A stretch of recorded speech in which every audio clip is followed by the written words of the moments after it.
Hello everyone. Today we are going to start chapter number 13, the Delhi Sultanate.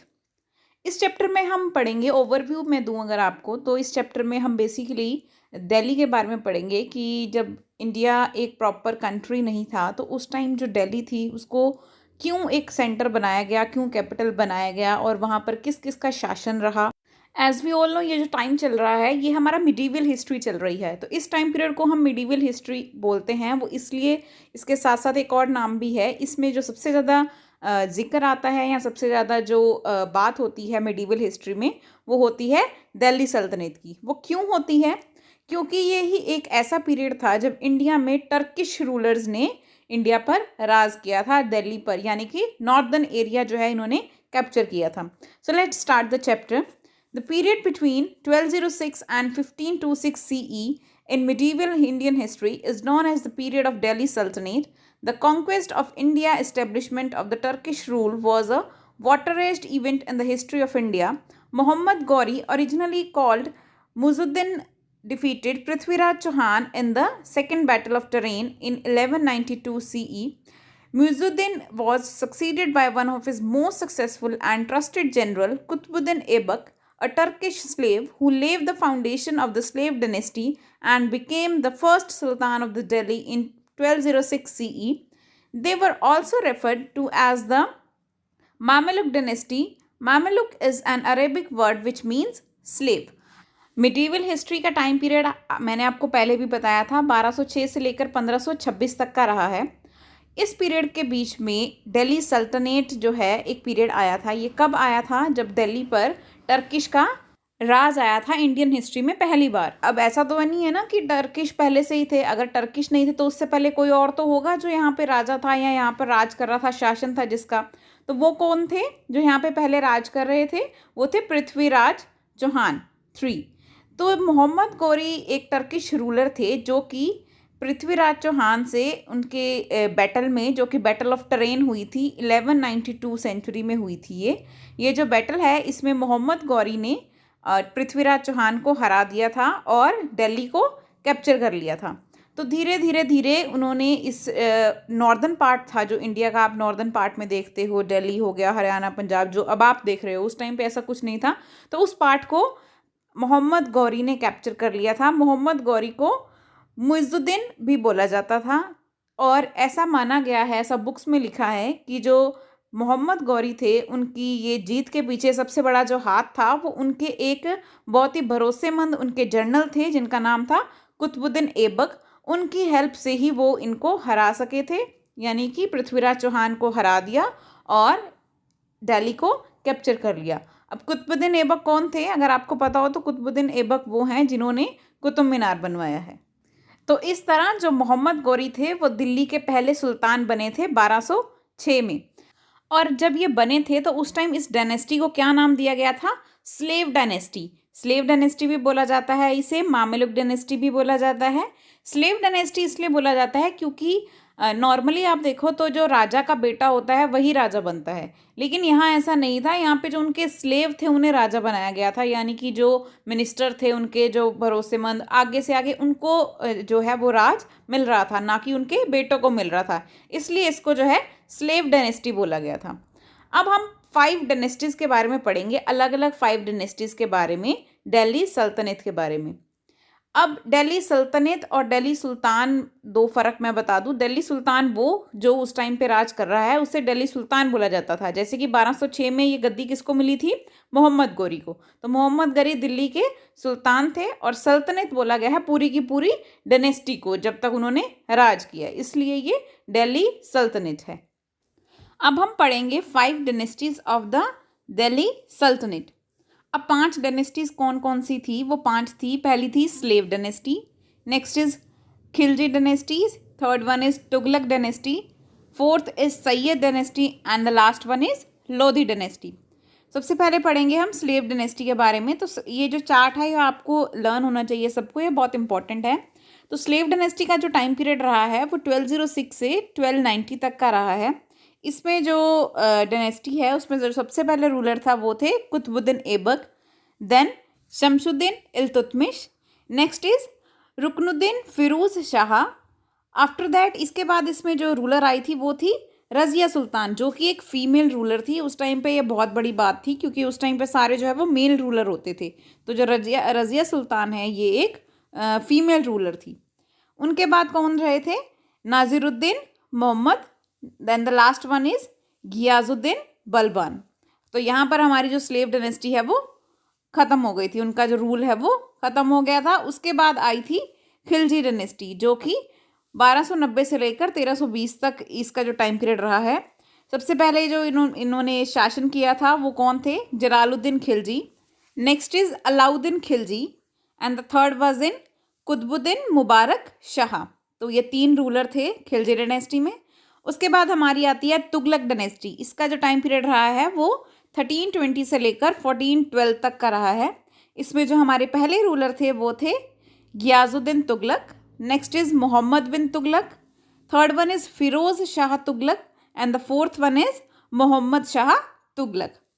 Next is Sayyid dynasty. इसका जो time period है वो 1414 से लेकर 1451 तक का रहा है। इसके जो पहले रूलर थे वो थे Khizr Khan, next is Mubarak Shah, next is Mohammad Shah and the last one is Alam Shah. उसके बाद जो हमारी 5th डायनेस्टी है वो है लोधी डायनेस्टी। लोधी डायनेस्टी का जो टाइम पीरियड है वो 1451 से लेकर 1526 तक का रहा है। इसमें जो हमारे पहले रूलर थे वो थे Bahlul Lodi, next is Sikandar Lodi and the last one is Ibrahim Lodi. अब वन बाय वन हम इसे डिटेल में पढ़ेंगे। सबसे पहले हम पढ़ेंगे slave dynasty. The first dynasty of Delhi Sultanate was called the slave or Mamluk dynasty. The word Mamluk in Arabic means an individual owned by someone else. All the important rulers of this dynasty, such as Iltutmish and Balban, were slaves before they become sultans. Iltutmish and Balban were slaves of Qutbuddin Aibak, who himself was a slave of Muhammad Ghori. अब ये जो slave dynasty है इसका जो time period है वो 1206 से लेकर 1290 तक रहा है। ये पहली ऐसी डायनेस्टी थी जिसने दिल्ली पर राज किया था और इसको स्लेव या फिर मामलुक डायनेस्टी बोला जाता था। मामलुक का मीनिंग जो है वो अरेबिक, मामलुक एक अरेबिक वर्ड है और इसका मीनिंग होता है कि एक ऐसा इंसान, एक ऐसा इंडिविजुअल जो कि किसी और के द्वारा ओन किया गया हो, यानी कि जो किसी के अंडर काम करता हो या किसी के लिए काम करता हो। तो इस डायनेस्टी की खास बात यही थी कि इसमें जो स्लेव थे वही आगे राजा बनते थे। तो जितने भी इम्पोर्टेंट रूलर रहे हैं जैसे कि इल्तुतमिश और बालबन इस डायनेस्टी के, वो किसके स्लेव थे? पहले किसी ना किसी सुल्तान के स्लेव हुआ करते थे। जो इल्तुतमिश और बालबन है वो किसके स्लेव थे? कुतुबुद्दीन ऐबक के। और कुतुबुद्दीन ऐबक खुद भी किसके स्लेव थे? मोहम्मद गौरी के। अब हम पढ़ेंगे कुतुबुद्दीन ऐबक के बारे में। इनका जो टाइम पीरियड है वो 1206 से लेकर 1210 तक का रहा है। Qutbuddin Aibak strengthen his position by being generous to his subject and by entering into marriage alliances. तो जो कुतुबुद्दीन ऐबक थे इन्होंने अपनी पोजीशन को और मजबूत बनाने के लिए जो बड़े बड़े जो एक्चुअल में जिनकी जो पोजीशन है वो अच्छी थी, जैसे राजा थे, उनके साथ मैरिज अलायंस करना शुरू किया और जो इनके सब्जेक्ट थे यानी कि जो काम इनके ऊपर था उसको प्रॉपरली किया। Qutbuddin built India's oldest masjid, the Qullat-ul-Ilzam Masjid in Delhi. A masjid is a place of Islamic worship. Masjid means a place where people prostrate, lie flat on the face in worship. Due to his good nature, he earned the title of Lak Baksh, which meant giver of lakhs. Though he ruled only 4 years, he was able to furnish stable law and administrative system in the country, started many constructive projects and tried the best possible alternative for the well-being of his subjects. अब जो कुतुबुद्दीन ऐबक थे इन्होंने India में जो सबसे पुराना मस्जिद है वो कुतुबुद्दीन ऐबक जी के द्वारा बनवाया गया था दिल्ली में। और मस्जिद आप सबको पता है एक ऐसी जगह है जहाँ पर जो इस्लामिक लोग हैं वो अपनी वर्शिप, अपनी पूजा जो भी उन्होंने करना होता है वो मस्जिद में करते हैं। मस्जिद इनका अच्छा व्यवहार के कारण, अच्छे नेचर के कारण और ये हेल्पफुल नेचर के कारण इन्हें लख बख्श का टाइटल दिया गया था, जिसका मतलब होता है गिवर ऑफ लैक्स, यानी कि जो लाखों को देता है। इन्होंने 4 साल रूल किया, लेकिन 4 साल रूल करने के बावजूद भी इन्होंने इतने कम समय में बहुत ही अच्छे तरीके से जो लॉ को और एडमिनिस्ट्रेशन सिस्टम है जो कंट्री में, उसे बहुत ही अच्छे तरीके से चलाया और काफ़ी सारे प्रोजेक्ट पर काम किया। उस टाइम पे जो भी होते होंगे काम सड़कों का या वॉटेवर जो भी काम होता होगा उसको काफ़ी अच्छे तरीके से किया और अपना बेस्ट जो ये कर सकते थे उन्होंने वो किया। नेक्स्ट हम पढ़ेंगे शमशुद्दीन इल्तुतमिश के बारे में। इनका जो टाइम पीरियड रहा है वो रहा है 1211 से लेकर 1236 तक का। Let's start. Iltutmish was a slave and son in law of Qutbuddin Aibak. He succeeded Aram Shah and ruled for about 25 years. Iltutmish जो हैं वो कुतुबुद्दीन ऐबक के सन इन लॉ थे और इन्होंने दिल्ली पर 25 साल तक राज किया था, रूल किया था। He organized the army and administered his sultanate effectively. He also introduced the money system by introducing the silver coins as tanka and copper coins called jeetal to pay salaries to his army in cash. He strengthened the northwestern frontier which protected the empire from Mongols from Central Asia. The Qutub Minar at Delhi was completed by Iltutmish. He built a mosque at Bado and a tomb at Delhi. He nominated his daughter Razia as his successor to the throne. तो जो इल्तुतमिश थे, इनकी जो सेना थी इन्होंने उसको बनाए रखा, बरकरार रखा, बल्कि और अच्छे से बनाया। अपना एडमिनिस्ट्रेशन सिस्टम था जो, उसको भी बहुत अच्छे से बना के रखा। उनमें जो सुविधाएं थी वो प्रॉपरली दी जा रही थी, सारे कामकाज प्रॉपरली हो रहे थे इनके कार्यकाल में। और इन्होंने मनी सिस्टम को भी इंट्रोड्यूस किया। इनके द्वारा ही जो सिल्वर के सिक्के हैं यानी कि चांदी के सिक्के और कॉपर के सिक्के जो है वो यूज़ किए गए। ये उन सिक्कों को सैलरी देने के लिए यूज़ करते थे, अपनी सेना को, अपनी आर्मी को सैलरी देते थे। सिल्वर के सिक्कों को क्या बोला जाता था? टंका, और कॉपर के कॉइन्स को बोला जाता था जीटल। इसके अलावा इन्होंने अपना जो नॉर्थ वेस्ट साइड है, नॉर्थ वेस्ट का जितना भी फ्रंट है उसे इतना मजबूत कर दिया था आर्मी से, ताकि जो उनका अंपायर है, जो उनका राज है, उन पे मंगोल्स का कोई भी खतरा ना हो। इसके अलावा कुतुब मीनार जो दिल्ली में है वो इल्तुतमिश के द्वारा ही कंप्लीट किया गया था। इसके साथ साथ उन्होंने एक मस्जिद भी बनवाया जो कि बादो में बनवाया, और एक दिल्ली में एक टॉम्ब बनवाया।